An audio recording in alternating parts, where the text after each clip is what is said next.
ዳኒና ዳጊ ተደባደቡ።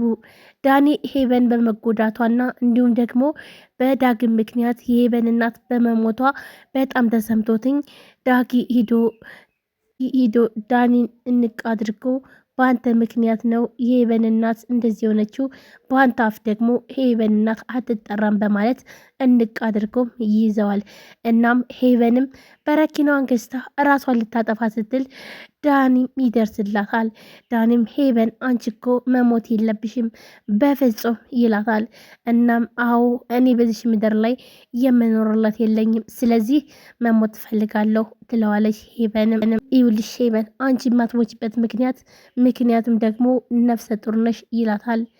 ሄቨንም በፍጹም እንደዚህማ ሊሆን አይችልም፣ ያንን አረመኔ የማስታውስበት ምንም ነገር መኖር የለበትም፣ እናቴን ያሳጣኝ ስለሆነ በፍጹም እናም ይሄን ልጅ አስወርደዋለሁ በማለት ትወስናለች። በፍጹም ይሄን ነገር ማድረግ የለብሽም፣ ዳጊን አግኝተሽ ማውራት አለብሽ፣ ሁሉን ነገር ማወቅ አለበት ይላታል። ሄቨንም ይውልህ ዳጊ የእናቴ ሞት በፍጹም እንዲሰማ አልፈልግም ትለዋለች። ለምን ብሎም ይጠይቃታል። አዎ በሱ እንደገና አይዞሽ ምናምን እያለ እያጽናና በሱ ምክንያት እናቴን አጥቼ ነገር ግን ደግሞ ራሴ ውስጤን ማቁሰል አልፈልግም፣ ስለዚህ እሱ ማወቅም ሆነ ምንም ነገር እንዳልተፈጠረ አድርጌ በቀሌን እበቀላለሁ በማለት ሄቨንም ለመበቀል ዳጊን ተነስታለች። ምክንያቱም ደግሞ ዳጊ መጥቶ የሄቨንን እናት በሚሰድባት ሰዓት በነበረባት የልብ ድካም ምክንያት ራሷን ስታ የወደቀችው። ሄቨንም ከዳጊ ጋር እየተጣላች ና እየተጨቀጨቀች ስለሆነ አለየቻትም ነበረ። ዳጊም የፈለገውን ነገር ተናግሮ ልክ ሲወጣ ሄቨን ወደ እናቷ ስትመለስ እናቷ ግን እስከ ወዳኛው አሸልባለይ። እናም በዚህ ምክንያት ቀጥታ ለዳጊ ትደውለታለች። ዳጊም ሲመጣ ግን ደግሞ ያገኛትኝ እናቷ ሞታ ነበረ። እናም ሄቨን እናቷ እንደሞተችም በፍጹም አላወቀችም ነበር። ራሷን ስታ ለብዙ ጊዜ ቆይታም ነበረ። ነገር ግን አሁን ላይ ግን በረኪና ራሷን ለማጥፋት ለመጠጣት ስትል ዳኒ በድጋሚ ይዛታል። ዳግም ምንም እንኳን ጓደኛው ቢሆን ነገር ግን ደግሞ ሄቨን ስትጎዳ በፍጹም ማየት አልፈለገም። እናም ቀጥታ ሂዶ ዳጊን አናግርሃለሁ በማለት ምን ፈልገ ነው ደግሞ አንተ ግን ለእኔ ጓደኛዬ ነህ፣ ለነገሩ እኮ ከድሮ ጀምረህ የኔን ትራፊ ትፈልጋለህ፣ እናም ሄቨንን አፍቅራት አልመሰል በማለት ይለዋል። ዳኒም በጣም ይናደድና እንዴት እንደዚህ ትለኛለህ በማለት ዳጊን እንቅ አድርጎም ይይዘዋል። የኔ እናንተ ጓደኝነት ይሄን ነበረ፣ ይውልህ ካሁን በኋላ እኔም ሆነ አንተ አታቀኝም አላቅም በማለት በጣም ተበሳጭቶም ይነግረዋል። ዳጊና ዳግምም ሲደባደቡ የዳግም እናትና እንዲሁም ሚስቱ ነፂ አንድ ላይ ሆነው ቆይ ግን ድምፅ ይሰማናል እንዴ በማለት እየሮጡ ሲሄዱ ሁለቱም ተያይዘው እየተደባደቡ ነበረ። እናም የዳጊም እናት ትገላግላቸዋለች። ዳጊንም ወደፊቷ ትላለች። እናም ዳጊን አፍንጫውንም አውልቆለታል። አንተ ግን ምንድን ያደረግከው በማለት ነፂም ትጨዋለች። ዳጊ ከዚህ በላይ መታገስ የለብንም እናም ለፖሊስ ማመልከት አለብን ትለዋለች። ዳኒም አዎ ሂጂና አመልክቼ አልተሳሳትሽም፣ ሂጂና ለፖሊስ ቶሎ በይ አመልክች ይላታል። በጣም ተናዶ ስለነበረ እኔ ዳኒ መታሰር የምፈራ ይመስላችኋል? ስለዚህ የፈለጋችሁትን ነገር ማምጣት ትችላላችሁ።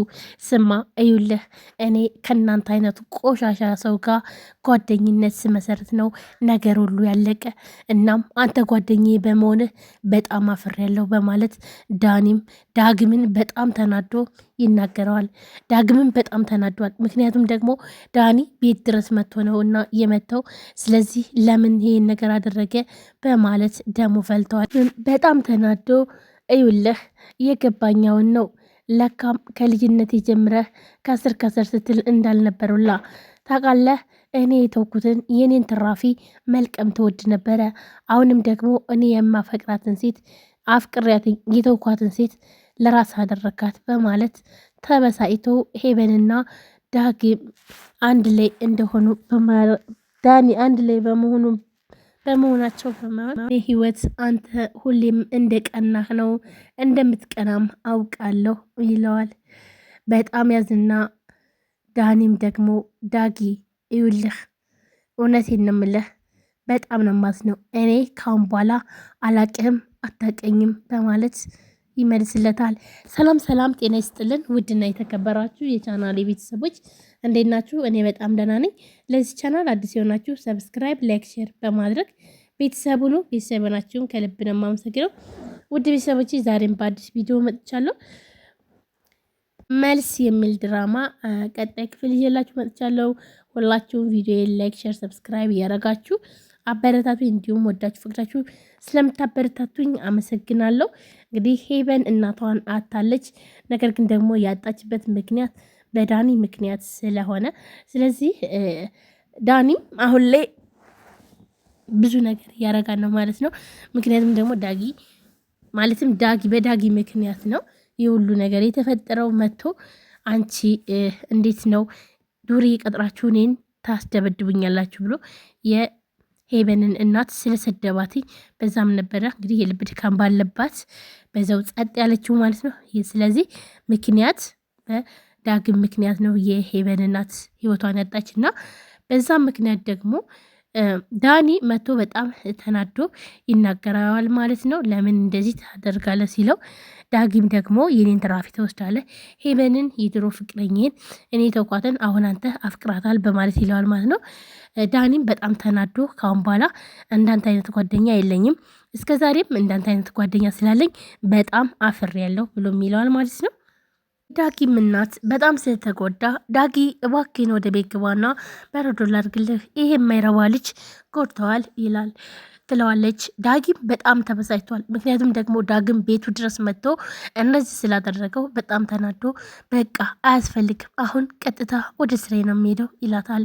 ነፂ ባለቤቱም ደግሞ እንዴ የኔ ውድ ለምን በፍጹም እንደዚህ ሆነህማ አትሄድም፣ እናም ለዛሬ ስራው ጥንቅር ብሎ ይቅር እንጂ አንተ እንደዚህ ተጎርተህ አትሄድም በማለት ነገር ግን ደግሞ ዳጊ ደግሞ ተናዶ ጥሏቸው ይሄዳል። ሁለቱንም እሷ የፈለገችውን ነገር ዳጊ ስለማያደርግላት በጣም ትበሳጫለች። የዳጊም እናት ይኸውልሽ ልክ እንዳባቱ ነው፣ እናም የባልሽን ጸባይ ልትለምጂ ይገባል። ስለዚህ ባልሽ እንደዚህ አይነት ጸባይ ነው ያለው። እናም ተናዶ ሲናደድ ደግሞ እንደዚህ ነው የሚያደርገው። ስለዚህ ነይነት ወደ ቤት ብላ እሷም ወደ ቤት ይዛ ትሄዳለች። ዳኒም በጣም ተበሳጭቶ በተለይ ደግሞ በሚወደው ጓደኛው የማይፈልገውን ነገር ስላየ በጣም ተበሳጭቶ መንገድ ለመንገድ ሲሄድ እያዘነ ይሄዳል። የሄቨንንም እናት እያስታወሰ እና ዳኒም በድጋሚ ተገናኙ። እናም ካፌ ላይ ሆነው ችግራችንን እንፍታ እንነጋገር በማለት ምንም ነገር እንዳለ የሄቨን እናትም እንደሞተችና ምክንያቱም ደግሞ እሱ እንደሆነ ሁሉንም ነገር ይነግረዋል። ዳጊም በጣም ተበሳጨ። ምክንያቱም ደግሞ በሱ ምክንያት የሰው ነፍስ በመጥፋቱም እንዲሁም የሚያፈቅራት ሄቨን አዘን ውስጥ